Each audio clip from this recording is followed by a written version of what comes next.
Dari ruang tersebut ada masalah yang dapat ditimbulkan, yaitu karena kepadatan dan penggunaan ruang yang tidak selalu sesuai dengan desain awal, seperti trotoar yang dipakai untuk parkir liar. Yang kedua ada sampah yang menumpuk. Ini diakibatkan karena aktivitas pengunjung yang padat dan pedagang kaki lima yang berserakan. Selanjutnya ada ruang yang dikonsepsikan. Di studi kasus yang saya ambil ini, di sini bisa dilihat ada jalur pendestarian untuk pejalan kaki.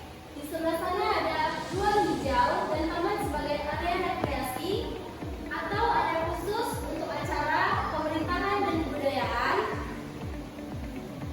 Namun dari ruang tersebut terdapat permasalahan juga, seperti beberapa fasilitas yang tidak digunakan sesuai perencanaan awal. Perawatan taman dan kebersihan juga masih sangat kurang di sana. Juga tidak ada zonasi yang jelas bagi pedagang kaki lima, sehingga sering terjadi konflik antara pengguna ruang.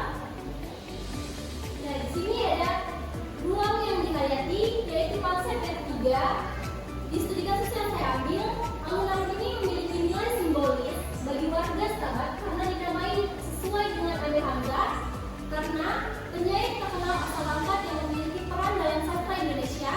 Dan bagi masyarakat setempat, bangunan ini bukan hanya ruang fisik, tapi juga memiliki makna sosial dan budaya yang sering digunakan untuk festival seni dan budaya lainnya.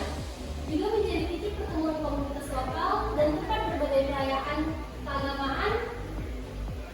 Alun-alun ini juga disebut sebagai ikon atau kebanggaan daerah. Next, di sini ada kesimpulannya. Jadi, alun-alun Taman Amir Hamzah ini adalah contoh nyata dari bagaimana produksi ruang terjadi dalam kehidupan sehari-hari.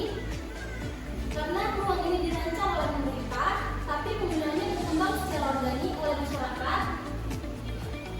Oleh karena itu menjadikannya lebih dari sekedar ruang terbuka, tapi juga bagian dari identitas dan kebanggaan lokal.